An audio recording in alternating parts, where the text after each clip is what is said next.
Olá, bom dia. Seja bem-vindo a esta edição do A Notícia de Frente. Hoje, terça-feira, dia 30 de julho de 2019. E aqui ao meu lado eu tenho o prazer da companhia do Lúcio Sorge e do Antero Paes de Barros. Bom dia, Lúcio. Bom dia, Nayara. Bom dia, Antero. E bom dia a você que nos honra com a sua companhia.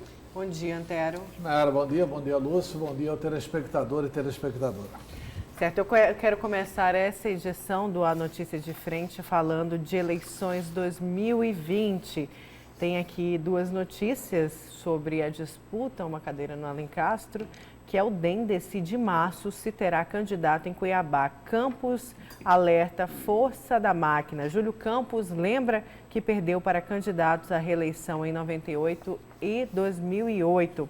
O nome de Roberto França, do PSDB, apareceu na frente em pesquisas para uma possível votação para ocupar a prefeitura de Cuiabá. O ex-prefeito, ex-governador, ex-senador, ex-deputado federal Júlio Campos afirmou que sabe da força dele, mas que talvez ainda seja cedo para cravar o radialista e apresentador como candidato dos democratas para substituir Emanuel Pinheiro.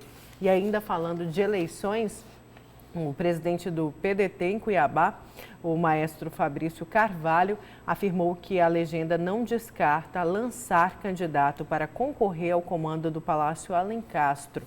Entre os possíveis nomes estão o ex-juiz federal Julier Sebastião e o do próprio maestro, apesar dele ainda não confirmar esta possibilidade.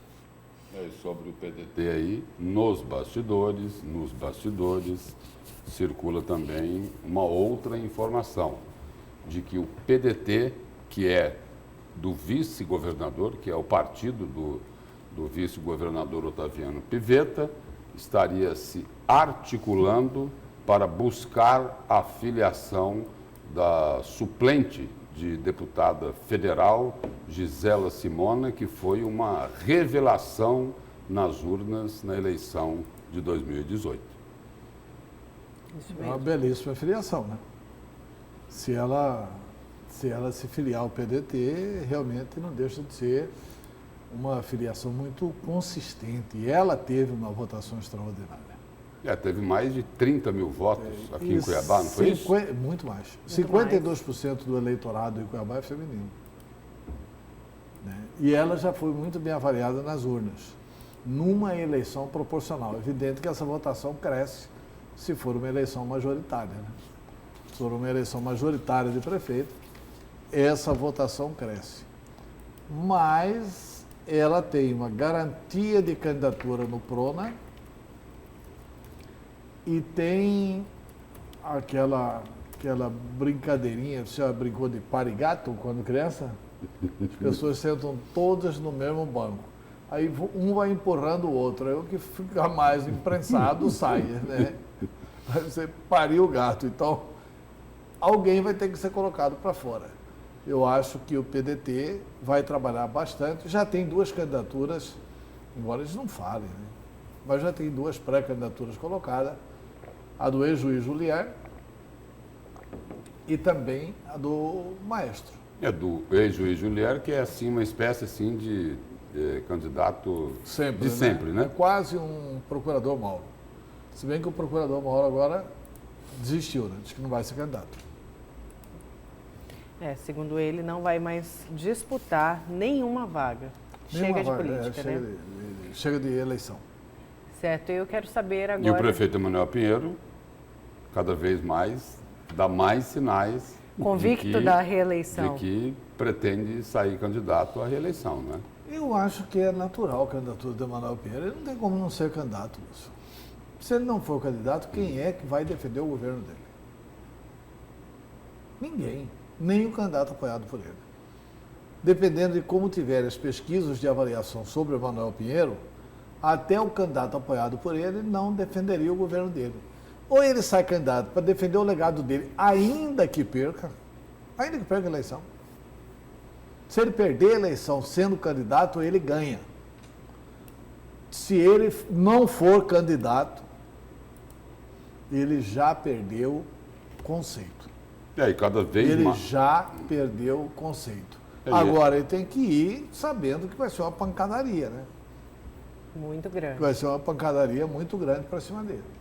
E nessa disposição dele sair candidato à reeleição, uma das estratégias, e ele continua nessa estratégia, de se aproximar mais e mais da família Campos, do ex-governador Júlio Campos e do atual senador Jaime Campos. Aliás, Jaime Campos e Emanuel Pinheiro, lá em Brasília, estudam em a possibilidade de, assim, quase que numa dobradinha, né, de apresentar emendas para auxiliar na conclusão do empacado VLT. E agora eu quero saber os destaques de vocês para hoje. Vamos começar com você, Antero. Qual que é o seu destaque? Olha, o presidente Jair Bolsonaro, a cada dia ele movimenta a imprensa nacional e internacional para repercutir as declarações dele. Ele deu uma declaração muito infeliz sobre o presidente da OAB.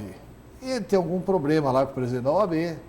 Dizem que o presidente da OAB nacional tem simpatia pelo Partido dos Trabalhadores, o que é um direito dele ter simpatia para o Partido dos Trabalhadores. O que não é direito dele é colocar a OAB a serviço do PT. Mas ele ter simpatia pelo PT é problema dele. O presidente Bolsonaro desmentiu o candidato Bolsonaro. Esse é meu destaque. Porque na campanha, o candidato Bolsonaro dizia que não tinha conhecimento de que não existiu a ditadura. E agora ele parou lá para dar uma entrevista, aí não se sabe por qual motivo ele resolveu falar do presidente da OAB, e ele disse exatamente o seguinte: um dia, se o presidente da OAB quer saber como é que o pai dele desapareceu, pergunta para mim que eu conto. Quer dizer, então ele está dizendo que o pai do rapaz desapareceu. No Brasil, quem lê o livro Brasil Nunca Mais sabe que tem milhares de pais desaparecidos e milhares de filhos também desaparecidos. Então tem pais que não sabem onde estão filhos, tem filhos que não sabem onde estão os pais. Bolsonaro vem e diz para o presidente da OAB que ele sabe. Ele sabe. Se quer perguntar para mim como que seu pai desapareceu, eu conto. Né? E depois da péssima repercussão na imprensa mundial, ele se apressou em ir para o Facebook para dizer que não foram os militares que mataram o pai do presidente da OAB. Né? Enfim, a gente vai contar essa história toda na hora do destaque. Mas é mais um tropeço autoritário do presidente Bolsonaro. Certo, Antero. E o seu destaque, Lúcio? Nayara, o meu destaque é para falar aí do rombo nos cofres do governo aí no mês de junho. A informação que foi divulgada na tarde dessa segunda-feira é de que o governo teve um déficit no mês passado de 100 milhões de reais. No mês de junho, o governo do estado informou que arrecadou 1 bilhão 334 milhões. E esse valor aí que foi somado a outros 151 milhões que constavam no saldo da conta única no mês passado. Daqui a pouco, ao longo do programa aqui, no momento do destaque, eu detalho aí o que é que foi feito com esse dinheiro.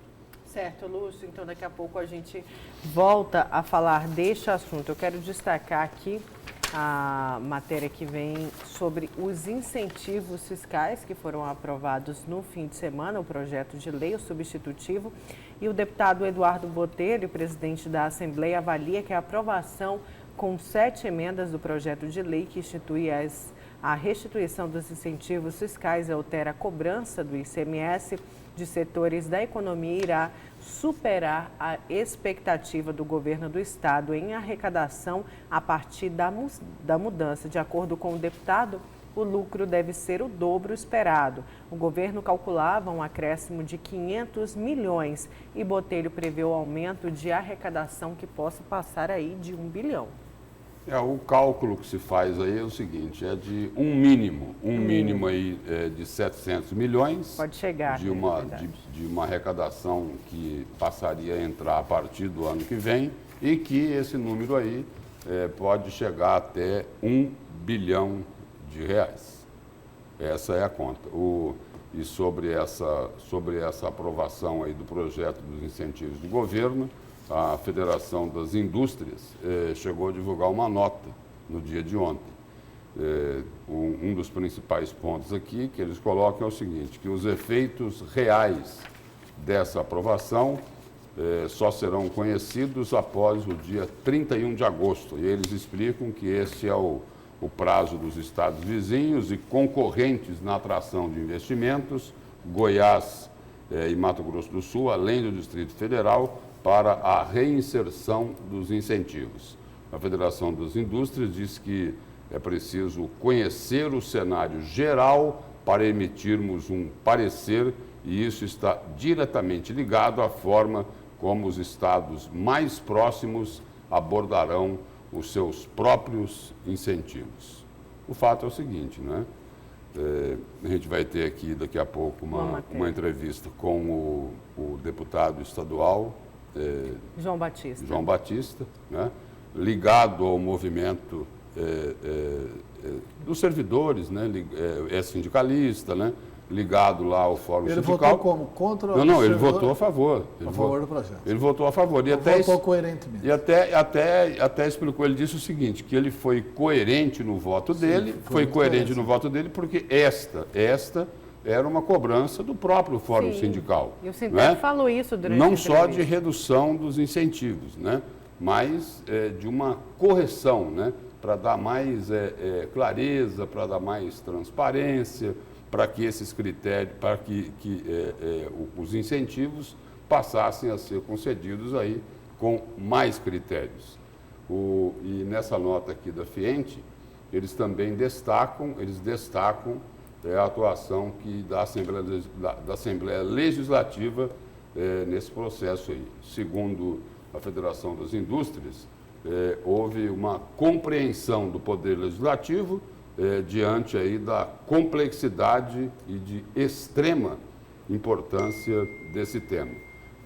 A nota relata aqui que foi feito lá um grande esforço dos deputados, que culminou inclusive com a sessão mais longa da história de Mato Grosso, para garantir a aprovação de uma lei um pouco mais adequada à nossa realidade. Quer dizer, a FIENTE, né, a Federação das Indústrias, ainda continua com o pé atrás, mas a verdade é que esse projeto aí, ele vai sim, né? Ele pretende, pode ser que não tenha atendido aí a todas as aspirações, mas um objetivo dele principal era de corrigir algumas distorções que existiam aí e tornar até o seguinte, né? Deixar um pouco mais leal a concorrência, principalmente no setor do comércio, que tem chiado bastante, mesmo depois da aprovação. O setor do comércio, aspas, se considera o mais penalizado, porque o setor do comércio, se bem que eles se consideram penalizados por um fato muito simples, eles queriam pagar o imposto garantido. Quer dizer, quando a mercadoria entra no Estado, você já estabelece um lucro presumido de 7%, 8%, 9%, será quanto, e aí paga na entrada. E aí você tem um lucro muito maior na venda da mercadoria, mas você já pagou os 7%. O governo agora vai levantar o estoque, aliás, o governo tem isso levantado, né? Pela informática hoje você tem isso levantado. Vai levantar o estoque e vai tributar em cima da comercialização feita. No que o comércio vendeu, é em cima do lucro que vai tributar. Se o lucro for menor, não está tendo aumento de imposto. Não está tendo aumento de alíquota. Está tendo diferente forma de cobrar o imposto. Mas eles insistem... Ele está se cobrando o imposto, só que sobre o lucro. E ali é sobre o lucro presumido. Eles queriam continuar no lucro presumido. Quer dizer, o comerciante vai pagar se ele vender o produto. Sim. Não é isso? Mas eles ainda... Se tiver no estoque, não paga nada. Mas ainda continuam reclamando, olha, isso daí pode ser embutido no preço final, que o consumidor é que vai pagar a conta. Mas sempre Não, não. foi embutido. Não. Os 7% que eles pagam lá Sim, na entrada é embutido também. o que estão dizendo é o seguinte, que o consumidor pode pagar mais do que ele já paga. Sim, aí eles perdem mercado. Não é isso? Não, mas eu estou dizendo cara, que esse tem sido o discurso. Hoje tem um tal de e-commerce, né? Que você compra pela internet. Aí que a Eles tributação vai perdem para o mercado. estado de origem. Aí de a onde sai tributação vai para o estado de origem. e-commerce, né? Onde sai o produto. Se eles não estabelecerem uma coisa competitiva em favor deles, eles vão perder mercado. Eu acho que aqui deve ter prejudicado uns 8%, 10% do comércio, principalmente aqueles que tinham incentivos. E os incentivos do comércio parece que foram revogados. Agora, com relação à fórmula de calcular, o único estado brasileiro que tinha esse cálculo era nós. Eu acho que era andar para trás e a gente continuar naquele modelo. Aquele modelo um dia foi moderno, hoje não é mais. Hoje ele está ultrapassado. E os comerciantes podiam ser muito mais prejudicados, Lúcio, se tivesse sido votada a ADIM, a ação direta de inconstitucionalidade, porque isso não é possível, no Tribunal de Justiça de Mato Grosso. Agora não, com a lei aprovada, eles têm garantia jurídica. Eles têm a segurança jurídica para continuar trabalhando. E tem ainda aqui mais 2 pontos dessa nota da Federação das Indústrias que eu acredito que é importante a gente destacar.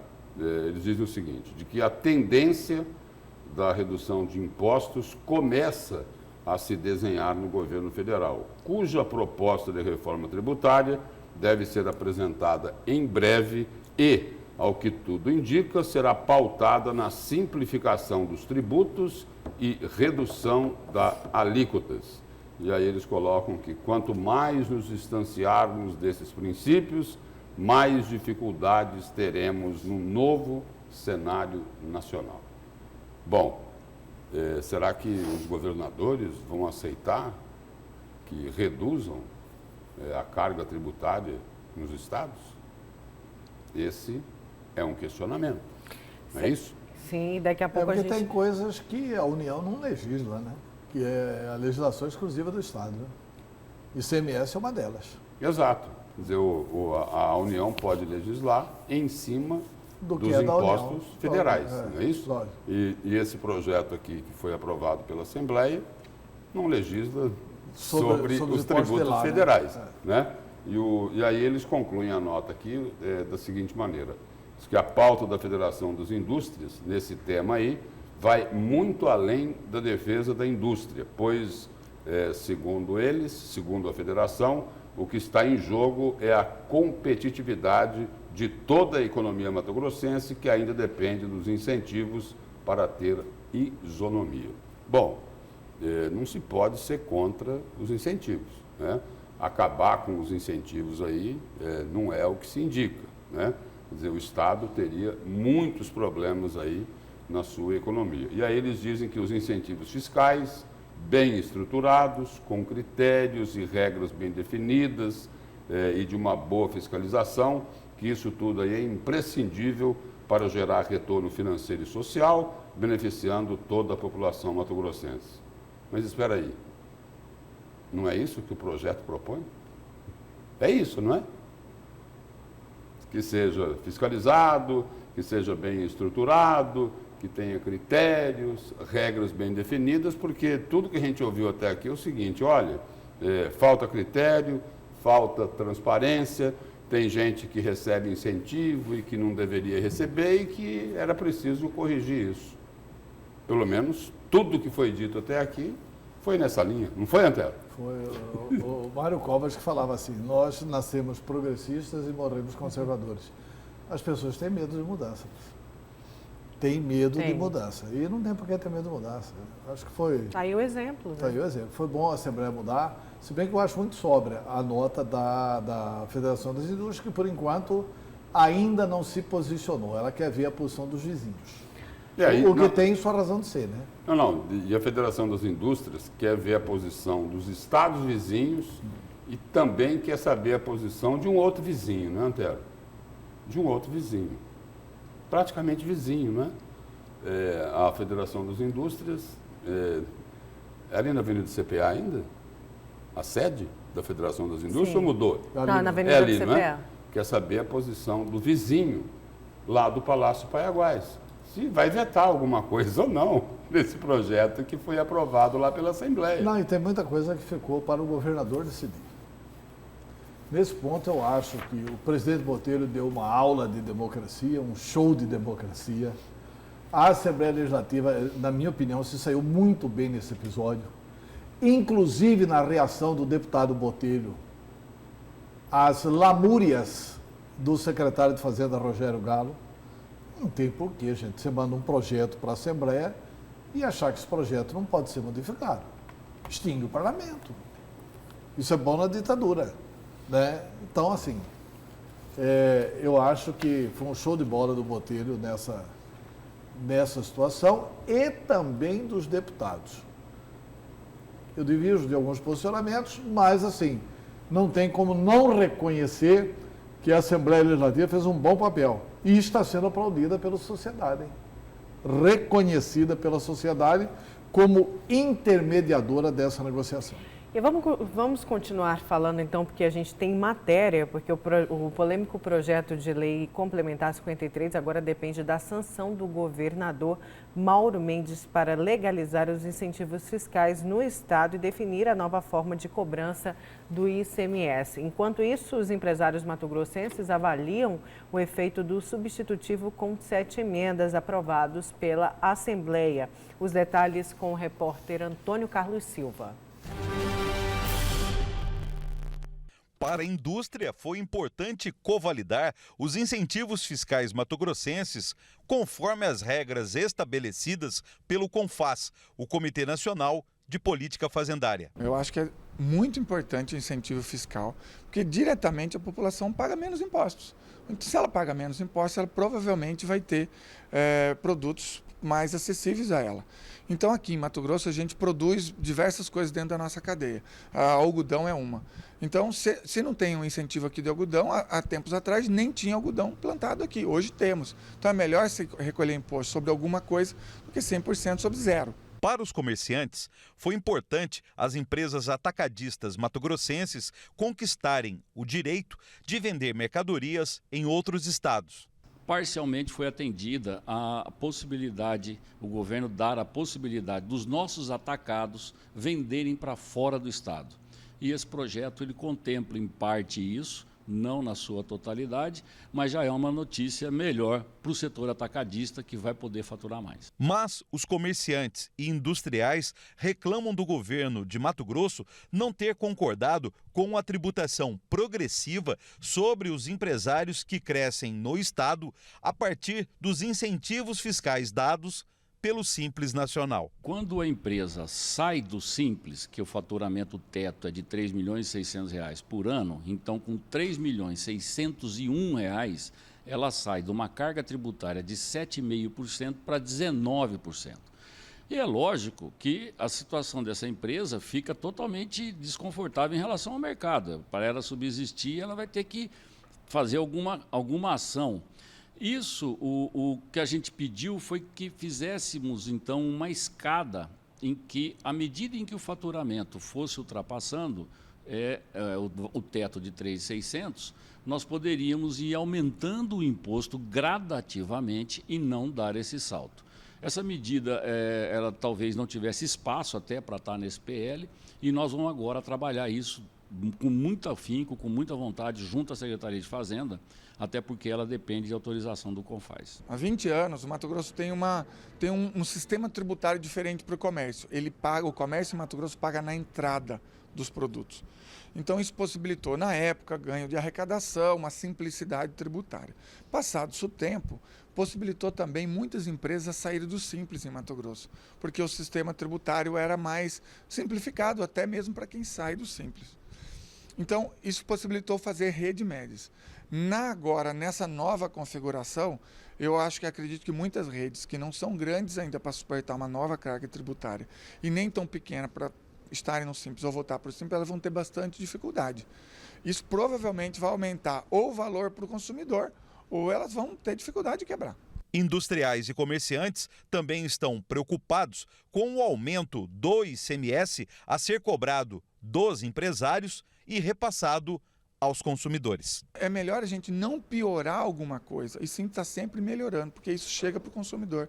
O cidadão esquece que ele paga todos esses impostos lá no final. Então, quanto mais a gente simplificar e aliviar a cadeia tributária, seja no produtor, na indústria ou até mesmo no comércio, isso é melhor para o cidadão. Eu tenho a minha empresa aqui em Cuiabá. A minha casa é aqui no Mato Grosso. A minha família mora aqui em Mato Grosso. Eu quero que Mato Grosso vá bem, como todo mato-grossense. E é com isso, com esse espírito, que nós queremos ajudar o governo a fazer um estado melhor e com uma condição de vida melhor para todos nós que moramos aqui. Esse é o discurso que tem que ser realmente de entender, né, Antério e Lúcio? Agora, ele falou ali que em Mato Grosso se paga na entrada, mas eu ouvi de um representante do setor do comércio que agora, com a aprovação do governo, queria entender esse ponto melhor, que vai se pagar tanto na entrada quanto na saída? Como Não, que eu fica acho que isso? vai pagar, vai É um sair, terrorismo? Não, vai sair vai pagar em função do lucro que teve na venda daquela mercadoria. Por isso não há Se necessidade teve- de repassar isso para o consumidor final. Olha, eu sinceramente, alguém acredita que eles não repassam? Não. Mesmo eles pagando menos imposto, alguém acredita que eles são bonzinhos a ponto de não repassar uma margem de lucro muito grande?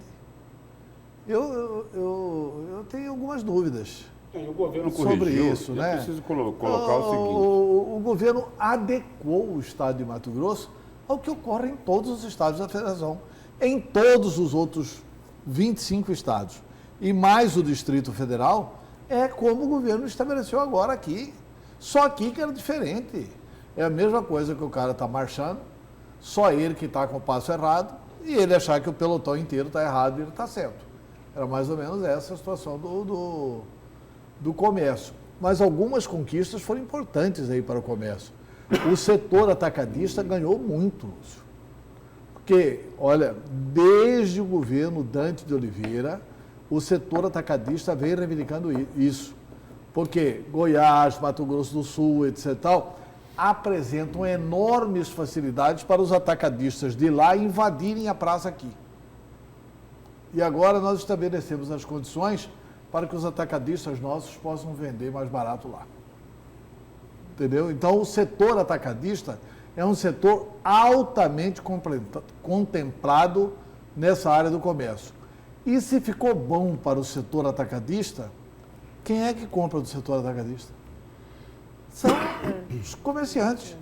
Quer dizer, ficou bom para o setor atacadista e ruim para os comerciantes.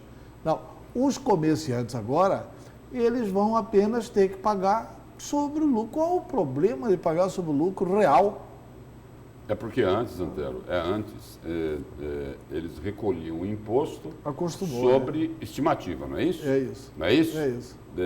Então, é o seguinte, declaravam lá que naquele produto, no momento que aquele produto deu entrada, aquele produto ali, o copo custava R$100, né? Aí eles declaravam lá que o lucro seria de 20%, 30%, não é isso? E aí eles recolhiam isso por estimativa, só que hoje, como são fácil, é muito fácil hoje checar as informações, quanto mais para uma Secretaria de Fazenda, de um governo do Estado, o governo tinha razões para ter muita desconfiança de que essa margem de lucro era muito maior. Pois é, se a margem de É lucro isso? for menor, eles vão pagar menos imposto. Porque precisa entender o seguinte, o governo não mexeu na alíquota. O governo não aumentou imposto. O governo só mudou a forma. Pois é, Então, se a margem de lucro é menor, ótimo, eles vão pagar menos imposto. Mas, como eles sabem que a margem de lucro é maior, eles estão chiando que eles vão pagar mais imposto. eu tenho aqui uma nota do secretário de Fazenda, Rogério Galo, que afirmou que a aprovação do projeto complementar trará equidade na concessão de benefícios para os setores produtivos. Desta forma, não haverá mais variação na carga tributária e, por consequência, dos valores cobrados nas mercadorias. Atualmente, um mesmo produto possui valores de mercado diferentes por ser comercializado por empresas do mesmo ramo que recebem benefícios fiscais. que recebe benefícios fiscais diferentes. Além disso, né? Não, e tinha uma diferenciação de alíquota. Eu já tive a oportunidade de explicar aqui. Você compra um pneu na loja de pneus, você paga uma alíquota maior do que você comprar um pneu no supermercado. Está errado.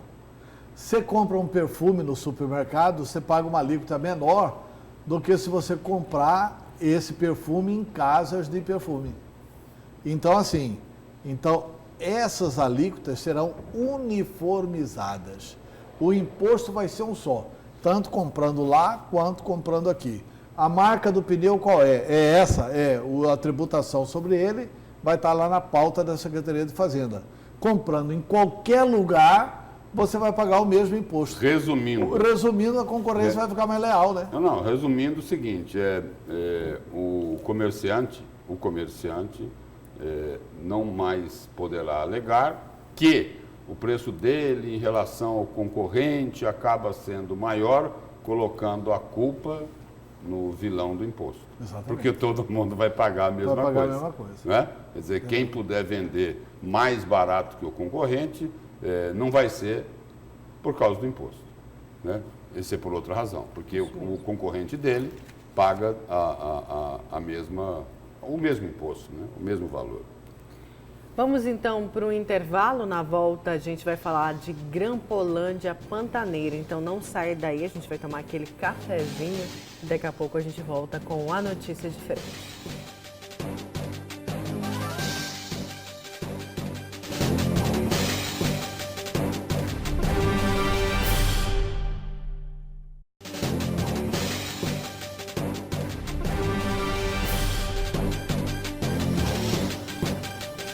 Voltamos com a segunda parte do programa Notícias de Frente. Vamos saber agora quem são os nossos cúmplices de hoje, quem nos ajuda a fazer aí A Notícia de Frente. Não é isso, Lúcio? Você traz pra gente? É isso, Nayara. Vamos lá. O Zé Carlos, lá do bairro Renascer, o Ditinho, de Barra do Bugres, o Antônio Carlos, do bairro Osmar Cabral, Moracido, Santa Amália, o Adner, do Jardim Mariana, João Rosa, lá do bairro Dom Aquino, professor Aranha, Valda, Maria, do Jardim do Cerrado, Zaroldo Nunes, que é aqui de Cuiabá, Célia, Beto Souza, Antônio, que é lá de Nova Mutum, Luciano Oliveira, Gladstone, Emanuele, lá do CPA1, Jaime, o Edmar, do Jardim Universitário, e o Bob, que é lá do Grande Pedra 90, aqui em Cuiabá, os cúmplices do A Notícia de Frente. Certo, Antero, e qual que é o seu destaque? Destaque já. As mensagens. Vamos às mensagens, então, dos nossos... Bom dia, trio, sobre a política e outras autoridades. Você já viu um rato cuidar do queijo? Nunca vai ver um político punir o outro. Zé Carlos, do Renascer. Ele está falando aqui ao fato do Ministério Público investigar o próprio Ministério Público, né? Lá no site PNB Online nós vamos fazer uma matéria sobre isso, tá? O que estava fazendo o ex-deputado Valtenir Pereira na inauguração da Santa Casa? Sendo que o governador não quer nem ver a cara dele. Haroldo de Cuiabá. E ele diz, tem uma matéria, daqui a pouco a gente comenta mais, mas ele fala, ele agora que não está mais como deputado federal, ele fala que ainda tem muito interesse em disputar as eleições de 2020, Antero e Lúcio. Eu queria saber, ele está querendo disputar a questão da prefeitura, mas acho difícil que a vaga do MDB está encaminhada para o Emanuel Pinheiro, mas tudo bem. Eu queria saber quando será liberado o transporte público gratuito para pacientes renais que foi cortado pela SMTU. Transporte público gratuito para pacientes renais que foi cortado pela SMTU. Vamos tentar trazer essa resposta. Eu não sabia nem que tinha essa gratuidade. Essa gratuidade, né? Bom dia, Adner, do Jardim Mariana. ele comenta aqui a entrevista que nós fizemos com o Procurador-Geral de Justiça, que se a Polícia Judiciária Civil puder propor ação penal. Logo, então não precisamos do MP. Economia monstruosa. A Polícia Judiciária investiga e ao final propõe ação penal. Não, eu acho que nós, Adner, permitindo discordar de você, eu acho que ainda assim nós precisaremos do MP. O que nós não queremos é a exclusividade do MP. Nem a exclusividade da investigação com a polícia e nem a exclusividade da propositura da ação com o MP. Porque fica aí, a gente sem saber se vai ou não propor a ação em desfavor dos promotores, né? Aliás, quando eu disse aqui que nós do PNB Online, nós decidimos dar uma pauta para a redação, nós vamos fazer uma matéria como que os pares investigam os seus pares. Só para mostrar como que é a corporação no Brasil. Então nós vamos pegar vários exemplos. Primeiro, vamos ter um corte a partir de um determinado ano, de determinado ano para cá. Quantos casos foram levados ao Conselho Regional de Medicina? Quantos médicos foram punidos? Como que a sociedade soube disso? OAB, quantos casos foram levados à OAB? Quantos advogados foram punidos? E assim por diante. Para a gente verificar todas as corporações e não apenas o Ministério Público. E falando em Ministério Público, Lúcio e Antero, a matéria do Mídia News, matéria com Paulo Táxi, rebateu o chefe do Ministério Público Estadual. Ele fala o seguinte: se eu criei, o Ministério Público pariu, amamentou e aparelhou os grampos.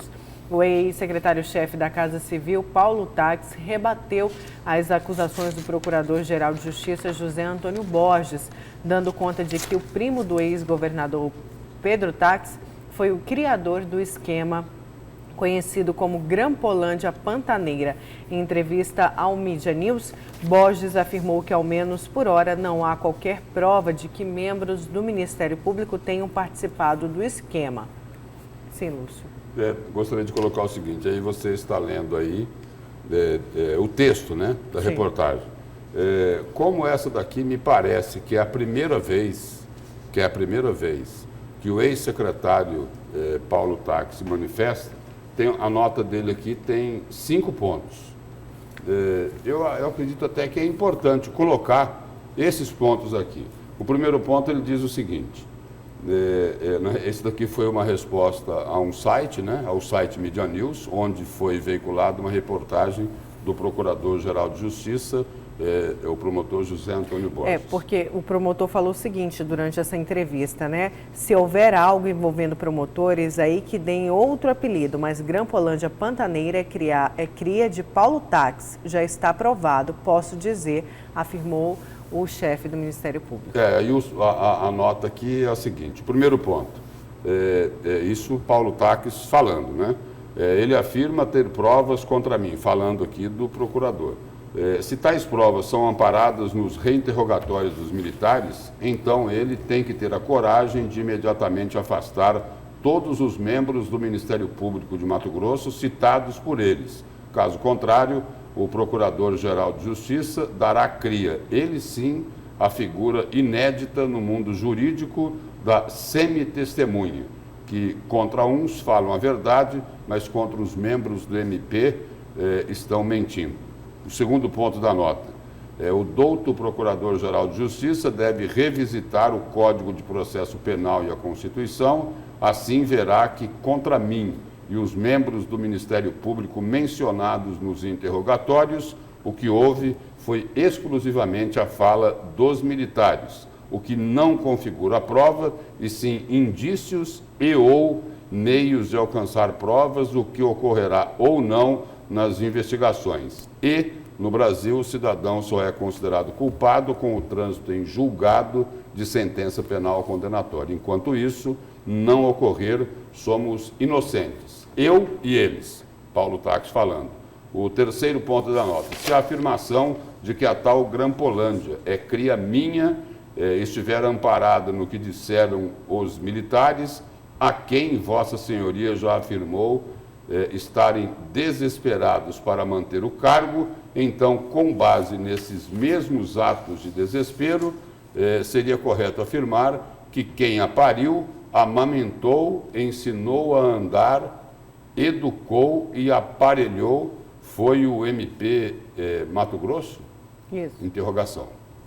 O quarto ponto aqui da nota, por certo que uma das obrigações de todo Procurador-Geral de Justiça é defender o Ministério Público, instituição honrada e que abriga grandes juristas, mas que Vossa Senhoria o faça respeitando as pessoas e a própria ciência jurídica. O último ponto da nota aqui é o seguinte: por fim, reitero que as investigações estão em andamento e que confio na lisura e imparcialidade das autoridades que a conduzem. Assina a nota o advogado Paulo Zamar Taques. Eu não sou o PGJ, né? Eu sou Antero, Zé Antônio Borges é o PGJ, e tem algumas falhinhas aqui, a nota do Paulo Taques. Por exemplo, ele afirma ter provas contra mim. Se tais provas são amparadas nos reinterrogatórios dos militares, então ele tem coragem de dizer imediatamente de afastar todos os membros do MP. Com relação a ele, não só, né? A fraude do protocolo da Casa Civil é o quê? Constatada a fraude no protocolo, o desaparecimento do ofício do secretário de Segurança, Mauro Zac. É o que isso? Não é prova? O depoimento das delegadas, e aí não é dos militares. A inclusão dos números dos telefones da amante, e aí não é depoimento dos militares. Isso não vale como prova? No direito penal fala-se que a testemunha é a prostituta das provas, mas nem tão prostituta assim quando ela está casada com fatos que indicam claramente quem que era o chefe imediato do subalterno lá do protocolo. Era Paulo Taques. E a quem que o Paulo Taques era imediatamente subordinado? A Pedro Taques. Então eu acho que tentar cingir isso a apenas depoimento dos militares, não. O depoimento dos militares robustecem isso. O depoimento dos militares mostra, inclusive, que eles pegaram dinheiro para comprar equipamentos, que foi feito um aluguel, que moraram em outro... Robustece isso. E é evidente que a escuta que entrou lá naquele lugar onde foi feito um novo escritório de arapongagem, essa escuta que entrou lá não é a escuta do GAECO. Então, essas coisas são favoráveis ao que disse aqui o PGJ. E, no mais, essa proclamação de inocência é uma proclamação normal.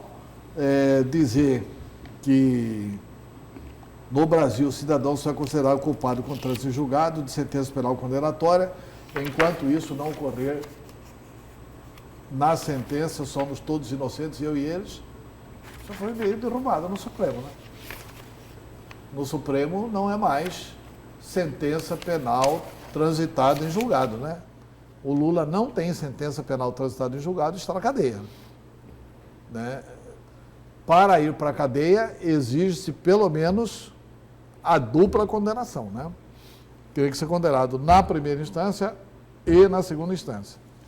Mas, assim, como bom advogado, o Paulo Taques escreve bem, mas não podemos também deixar o telespectador desinformado. Contra eles tem muita coisa. Não tem só os depoimentos dos militares. Ele agora quer dividir, né? Dividir esse Ele está querendo pôr os membros do Ministério isso. Público aqui como escudo deles. Sim. Entendeu? Ainda que os membros do Ministério Público tenham participado, que eu acho que tem que investigar para valer. Ainda que eles tenham participado, eles têm que ser condenados. Mas ainda que eles tenham participado, a participação não chega nem perto. Mas nem perto. Foram os membros do Ministério Público que tinham interesse em gravar os advogados das coligações adversárias? Eram os membros do Ministério Público que tinham interesse em gravar a deputada Janaína? Eram os membros do Ministério Público que tinham interesse em gravar os adversários políticos da campanha de Pedro Taques? É evidente que não.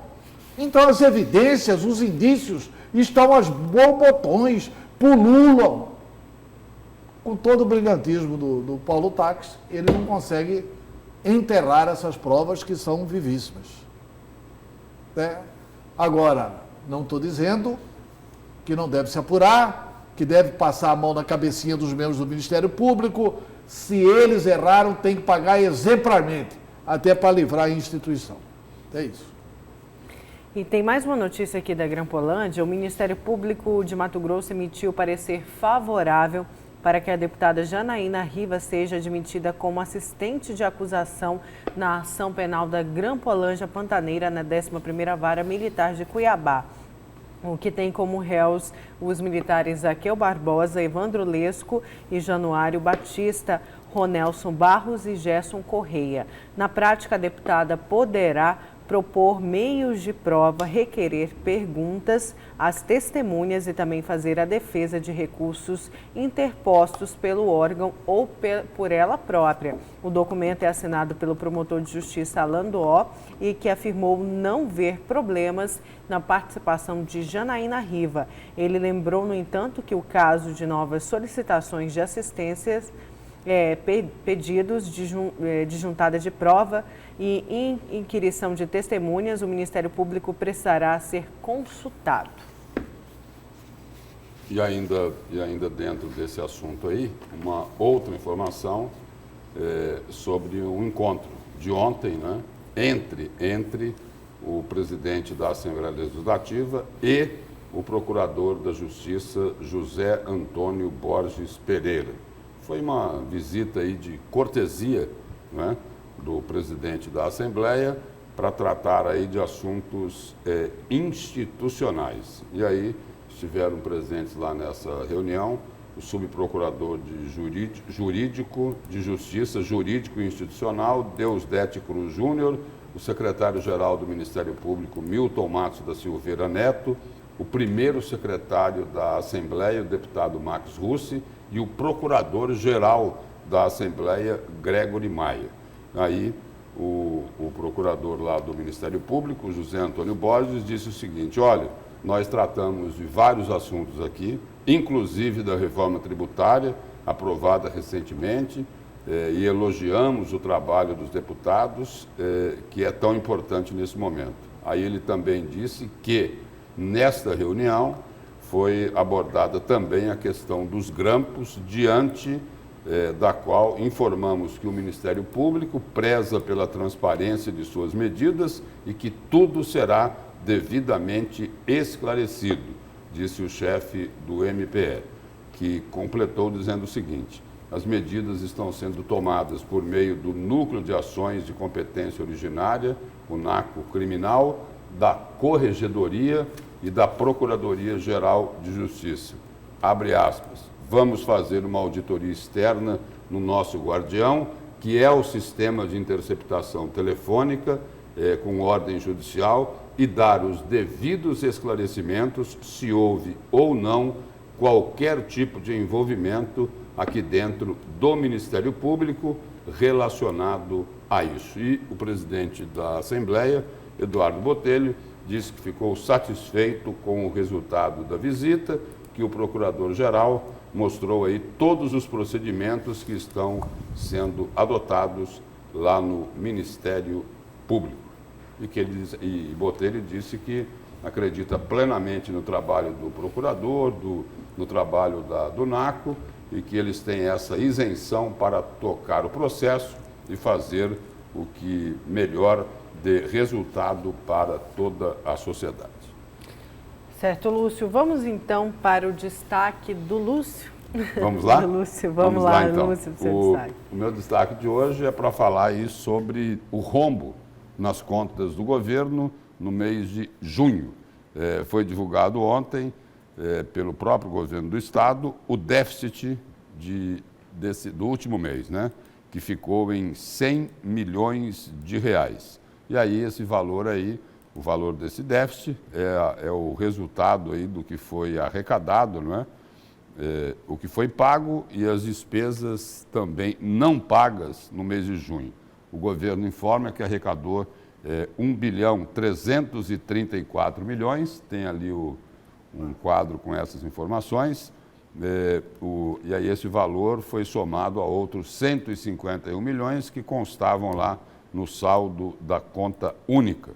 Desse valor, o governo efetuou o pagamento dos salários dos servidores ativos no valor de 307 milhões e dos inativos de 199 milhões. Eu estou só arredondando aqui os números. E aí, nos repasses obrigatórios aos poderes, referentes ao 10º, o valor foi de 210 milhões. Para o Tribunal de Justiça foram 92 milhões, Assembleia Legislativa 42 milhões, Ministério Público 35 milhões, Tribunal de Contas 29 milhões e para a Defensoria Pública 10 milhões 939 mil. Para as prefeituras o valor repassado foi de 236 milhões, para a educação 116 milhões e mais 18 milhões também de repasse obrigatório. A saúde ficou com a quantia de 58 milhões e o custeio de todas das demais secretarias do Estado, o valor foi de 70 milhões de reais. Então, no mês de junho, o déficit do governo de 100 milhões de reais. O orçamento estimava aí que nesse ano de 2019 o rombo seria de 1 bi 700, não é, Antero? 1 bilhão e 700 milhões. Pelos cálculos feitos lá no início do ano, né? No início do ano, não é? E aí é o seguinte, o governo aí tem dado sinais, né? Tem dado sinais de que até o final do ano as coisas podem se equilibrar um pouco mais. E para o ano que vem, nesse caso aqui já tenho, além da arrecadação normal, do ICMS, tem o FETAB, né? Que é em torno aí de anualmente 800 milhões, confirmando-se essa previsão que foi feita aí, o governo terá aí mais uma arrecadação aí de 700 milhões a 1 bilhão de reais por conta da revisão aí do projeto dos incentivos fiscais e também corrigindo aí algumas distorções em alguns setores da economia, não é isso? E ainda tem o seguinte, tem aí aquela esperança de que até o ano que vem vão regulamentar a questão do FEX, né? Do Fundo de Compensação das Exportações, e se isso ocorrer, o valor que caberia a Mato Grosso seria em torno aí de 1 bilhão de reais. Fazendo as contas aí, ou um pouco mais até do que 1 bilhão de reais. Então, fazendo as contas aí, confirmando-se a regulamentação do FEX, só com esse projeto aqui, com a revisão dos incentivos e mais o FEX, o governo entraria nos caixas do governo mais 2 bilhões de reais aproximadamente. O que dá uma esperança de resolver um problema que o Estado enfrenta hoje, que é a questão aí do pagamento da RGA aos servidores do Poder Executivo. E algo que se destaca aí, isso o próprio deputado João Batista disse ontem lá no Jornal do Meio-Dia, que um ponto positivo, apesar de, na opinião dele, o governo ter endurecido demais com a categoria dos professores, mas ele destaca como ponto positivo que o governo não contesta aquilo que deve se pagar, porque está na lei, no caso aí a RGA e a própria progressão de carreira dos profissionais da educação. Eu queria destacar aqui alguns pontos. Primeiro ponto, o Estado arrecadou 1 bilhão 334 milhões 471 mil 764. Não é isso? Mais de 1 bilhão 334 milhões de arrecadação. Aí nós vamos lá para a penúltima linha, investimento. 8 milhões 270 mil. De 1 bilhão... Vou colocar o quadro aqui de novo. De 1 bilhão 330 milhões, se nós pegarmos ali na penúltima linha, investimento, dá 8 milhões 270 mil 508. Um Estado que arrecada 1 bilhão e 300... Só investe 8 milhões 270. É evidente que deve estar fora disso aqui a questão da receita do FETAB, com a qual o governo tem feito alguns investimentos. Mas esse é um ponto. Segundo ponto, nós estamos no mês de julho. Hoje é dia 30? Sim. Hoje é dia 30 de julho. Amanhã é 31 de julho. Amanhã termina o mês. Amanhã termina o mês 7. Vamos lembrar aqui para nós mesmos e para o telespectador O que é que o governador Mauro Mendes fez em janeiro? O que é que ele fez em janeiro? Com a velha Assembleia, ele mandou para a antiga Assembleia aprovar, e foi aprovado pela antiga Assembleia. Essa nova Assembleia tomou posse dia 1º de fevereiro, um projeto de ajuste fiscal. Naquele projeto, ficou estabelecido o seguinte, que o MIT seria extinto, a antiga Ceprobat. MTI. Seria extinto, que a Empaer seria extinta, que a Metamate seria extinta. Tem outros órgãos aí que eu não estou lembrando. Enfim, alguns órgãos... O julgamento também iam passar por...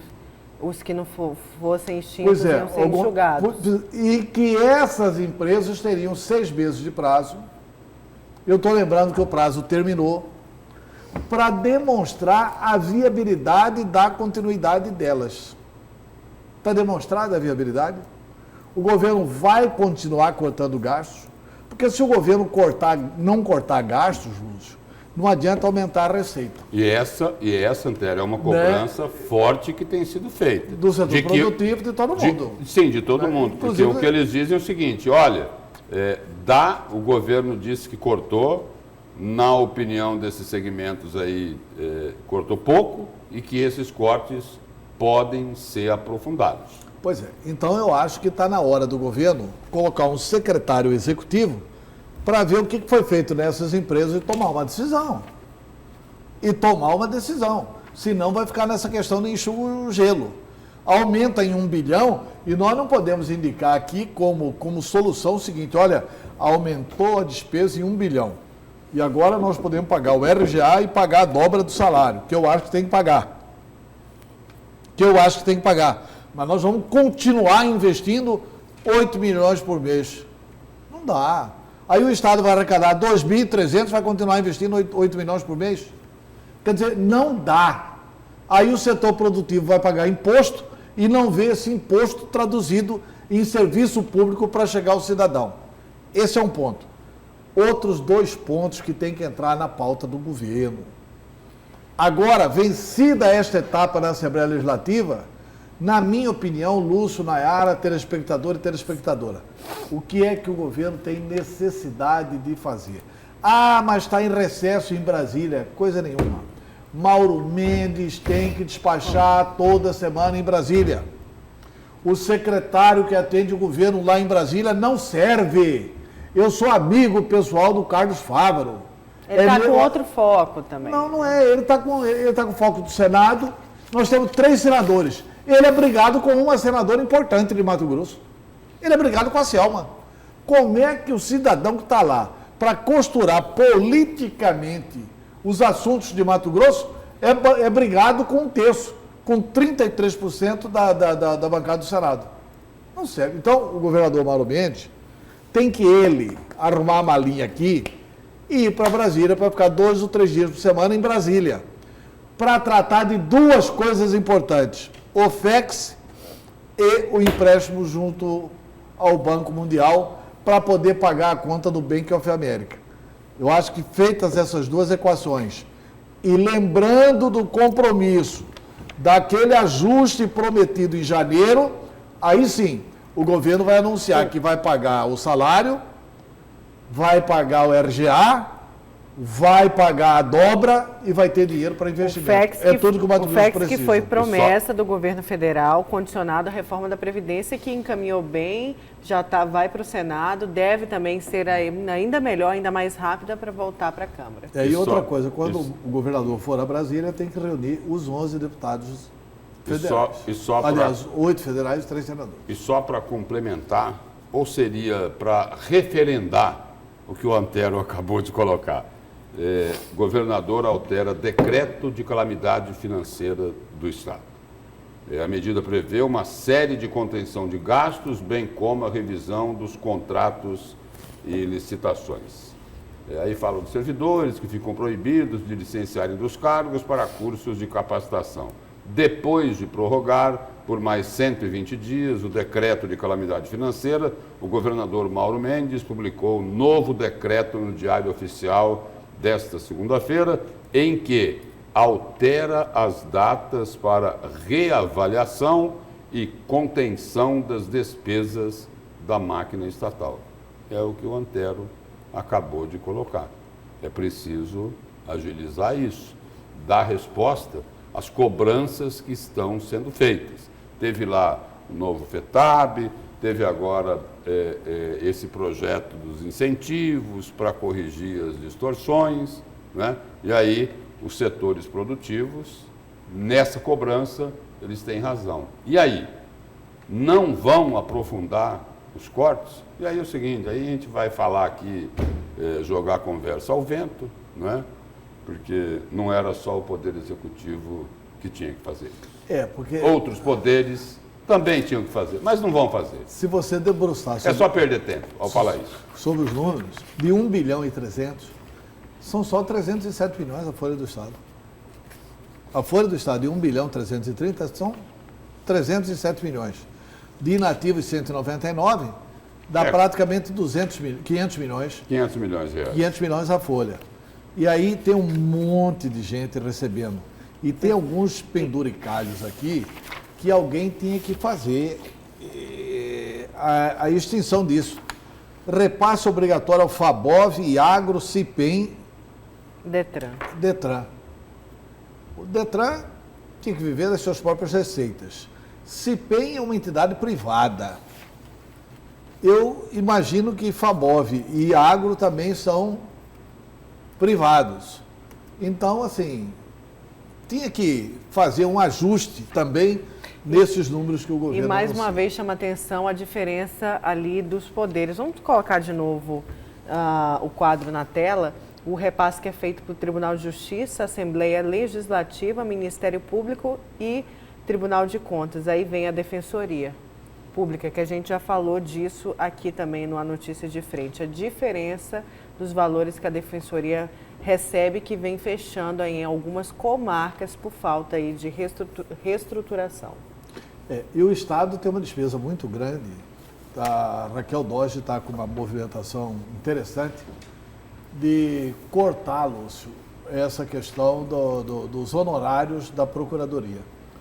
Você sabia que se você atrasar o seu IPVA um dia, quando você for pagar seu IPVA, ele vai vir com valor alterado, certo? Você atrasou um dia o pagamento do IPVA. Você sabia que nesse valor alterado já está lá um delta X para remunerar os digníssimos procuradores gerais do Estado? Os digníssimos procuradores do Estado? Quer dizer, o procurador do Estado já ganha um salário de procurador vale para 6 professores. E aí ele tem direito a honorários. A Raquel Dodge está contestando esses honorários e tomara que ganhe no Supremo. Porque essa é uma despesa também que tinha que limar, tinha que cortar. Porque eu estou citando um exemplo, né? Porque se você atrasar um dia, no dia subsequente já está na dívida ativa.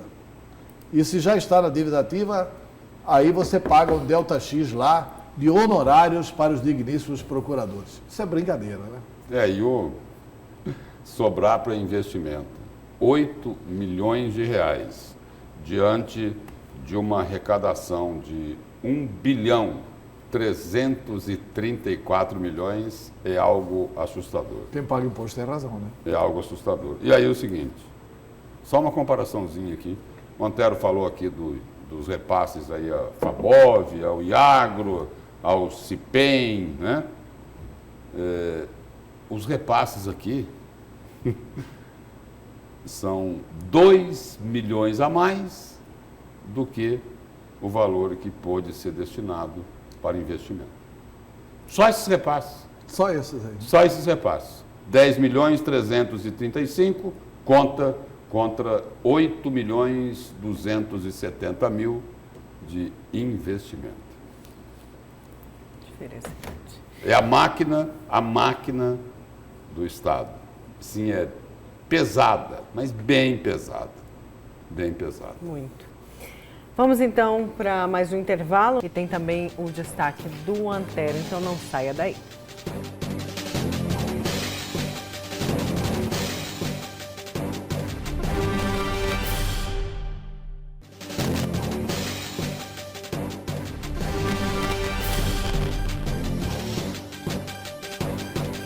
Voltamos com a última parte do programa Notícias de Frente.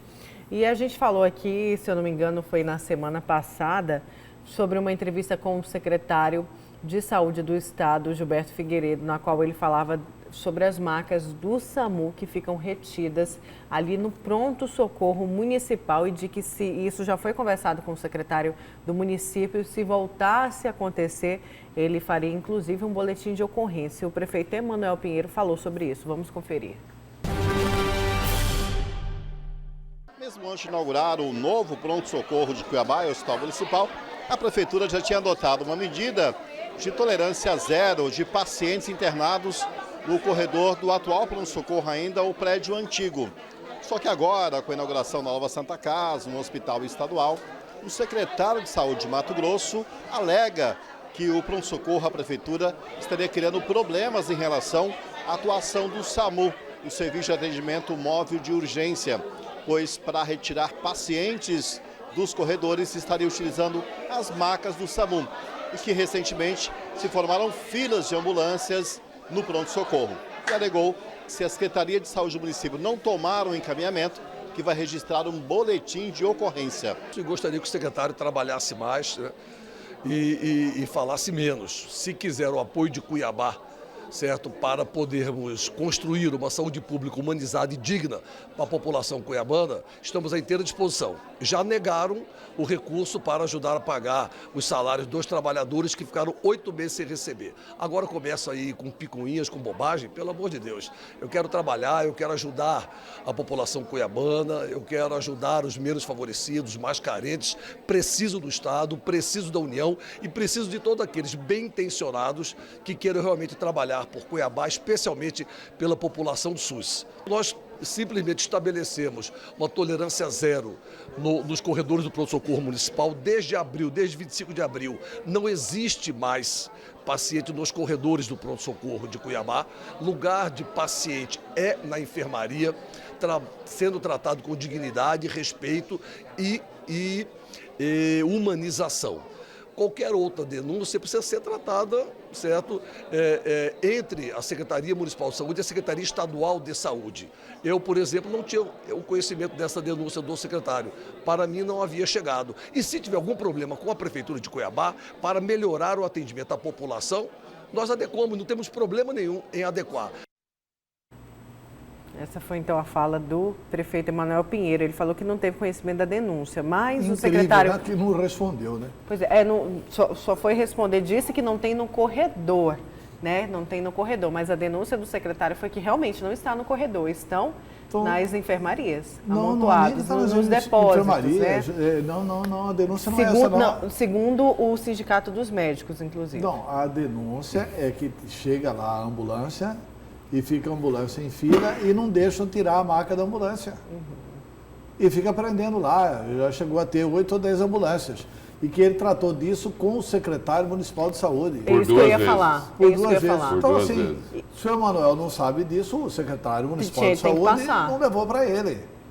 Entendeu? A outra coisa que o Emanuel quis ajudar, o secretário respondeu.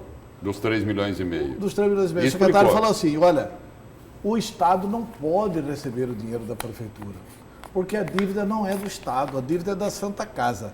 Se a Prefeitura quer doar para a Santa Casa, faça como o Estado fez. Mande uma mensagem para a Câmara Municipal aprova, vai lá e passa 500 mil por mês para a Justiça do Trabalho, que paga os trabalhadores. Simples assim. Eu acho que é preciso tirar a demagogia do debate, né?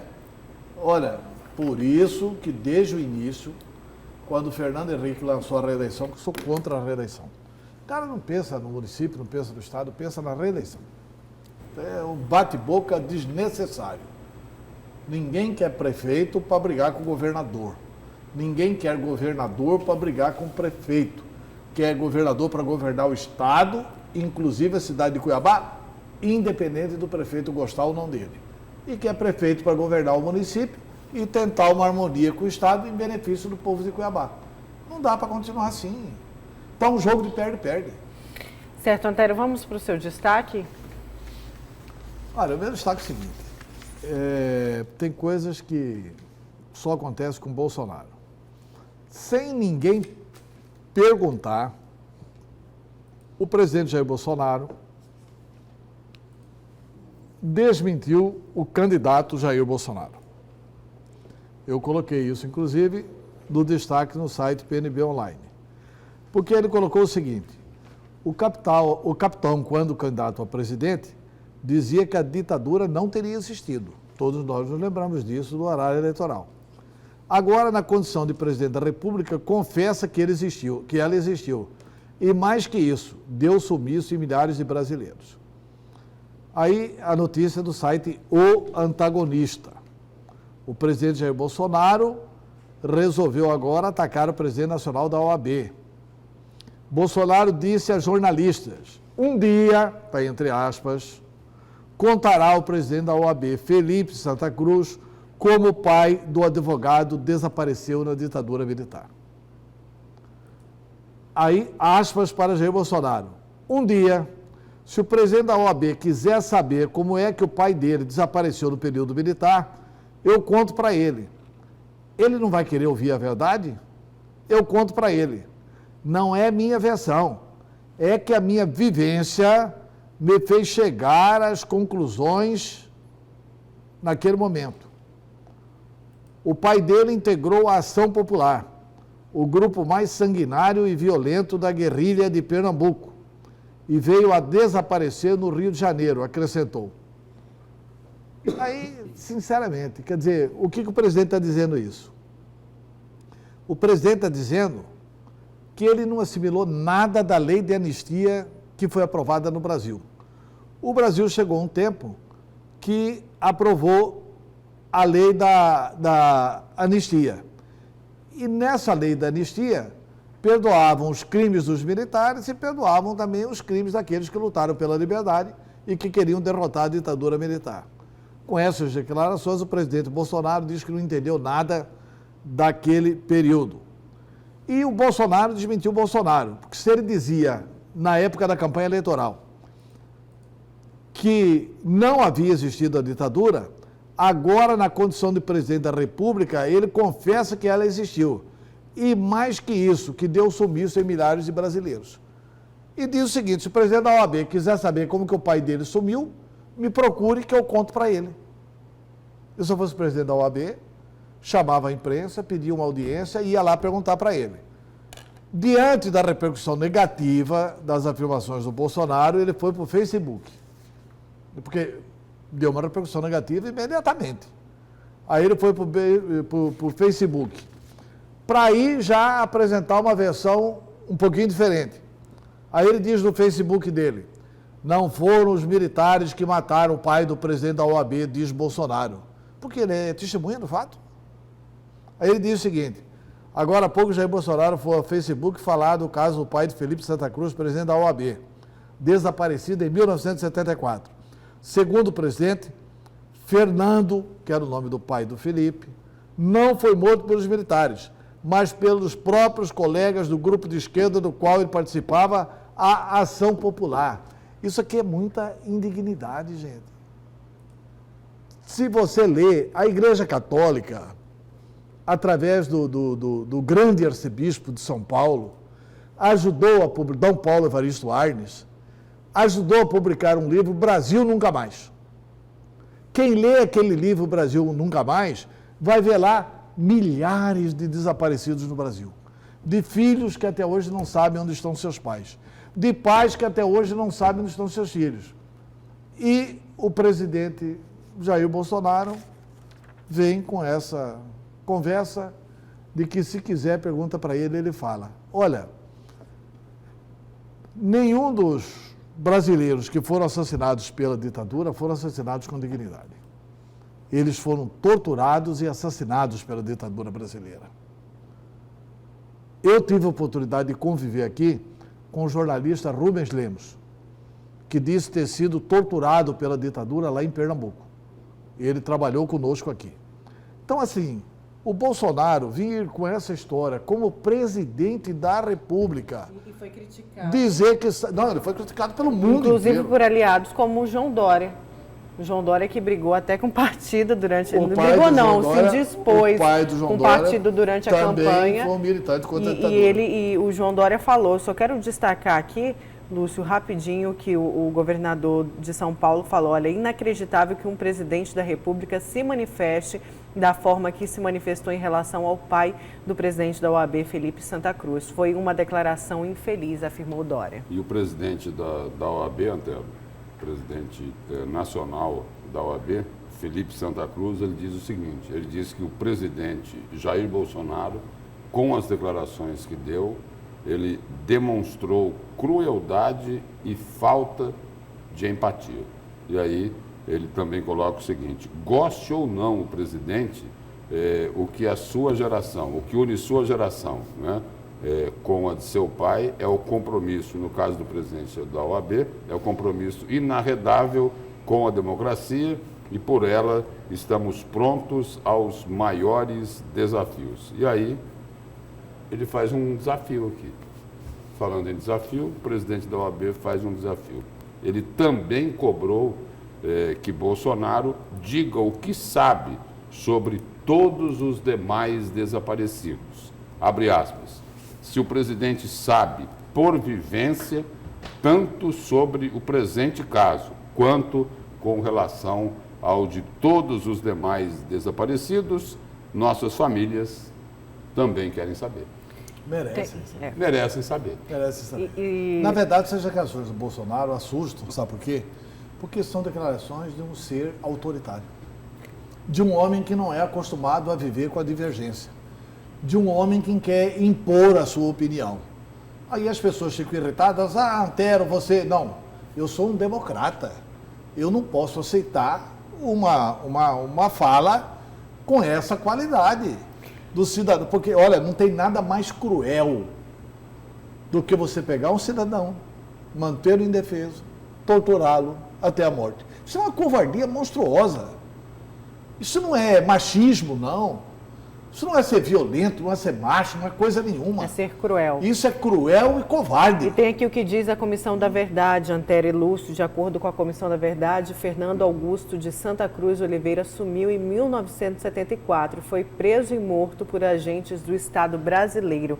Ainda segundo a Comissão, Santa Cruz permanece desaparecido, sem que seus restos mortais tenham sido entregues à sua família. Pois é, o que o Bolsonaro podia fazer é dizer onde estão os restos mortais do Felipe Santa Cruz, para a família desenterrar e ver se ainda consegue fazer um exame cadavérico, mesmo muito tempo depois, para saber como é que ele foi maltratado. Reviver essa ferida, Lúcio? Reviver essa ferida? Eu não vejo ninguém... Que é ferida de muitos, né, Antero? Ferida de muitos que viveram, que o pai viveu, que o pai, como do próprio Dória, que... Vocês não leram o livro O Brasil Nunca Mais, né? Leio. Não. O Brasil Nunca Mais é um livro que foi apoiado pela Igreja Católica, por esse homem que um dia será declarado santo, Dom Paulo Evaristo Arnes, um dos maiores bispos brasileiros de todos os tempos. Foi o homem que a ditadura mandou lá, na Catedral da Sé, em São Paulo, para impedir que ele celebrasse a missa, quando torturaram até a morte um colega nosso, o jornalista Vladimir Herzog.